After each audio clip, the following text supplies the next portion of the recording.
আসসালামু আলাইকুম ভাই এবং বোনেরা, সবাইকে একটা জিনিস দেখাচ্ছি আমি যে রকেট থেকে বিকাশে কিভাবে টাকা পাঠাবেন। আপনারা সর্বনিম্ন 50 টাকা থেকে 50,000 পর্যন্ত একদিনে আপনারা পাঠাতে পারবেন। চার্জ কাটবে আপনাদের 1008 টাকা 50 পয়সা। তাহলে আমি আপনাদেরকে দেখাচ্ছি, ভিডিওটা শুরু করলাম। দেখুন, প্রথমে বিকাশ রকেটে ঢুকবেন, ঢুকে পাসওয়ার্ড দিয়ে নিয়ে লগ ইন করবেন। অ্যাপসে ঢুকলাম, ঢোকার পরে এই যে এখানে দেখতে পাচ্ছেন, এখানে ক্লিক করব।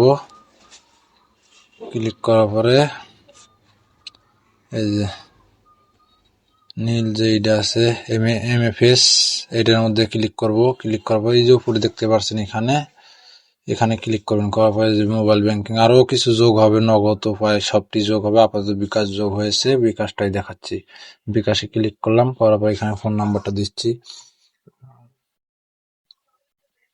ফোন নম্বর দেওয়ার পরে এখানে কিছু লিখতে চাইলে লিখবেন আপনাদের স্টেটমেন্ট। আর এখানে টাকা পাঠাবো, আমি 50 টাকা পাঠিয়ে দেখাচ্ছি। আমার অ্যাকাউন্টে টাকা নেই, দেখাচ্ছি আমি কিভাবে। ধরেন 1000 টাকায় পাঠালে কয় টাকা কাটবে সেটা দেখাচ্ছি। 1000 দিয়েছি, দিয়ে ক্লিক করলাম। এই যে এখানে দেখাচ্ছে 1000 টাকা টোটাল 8 টাকা 50 পয়সা কাটবে। এই যে 1008 টাকা 50 পয়সা কাটবে। এখানে পিন দিয়ে ক্লিক করে দিলে আপনাদের টাকাটা যাবে। এখানে চেপে দিয়ে থাকলে টাকাটা যাবে। আপনি এখান থেকে স্টেটমেন্ট ডাউনলোড করে নিতে পারবেন, সবকিছু করতে পারবেন।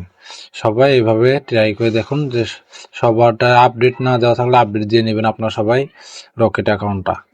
আশা করি আমার ভিডিওটা আপনাদের ভালো লেগেছে। ভালো লেগে থাকলে লাইক, কমেন্ট, শেয়ার করবেন।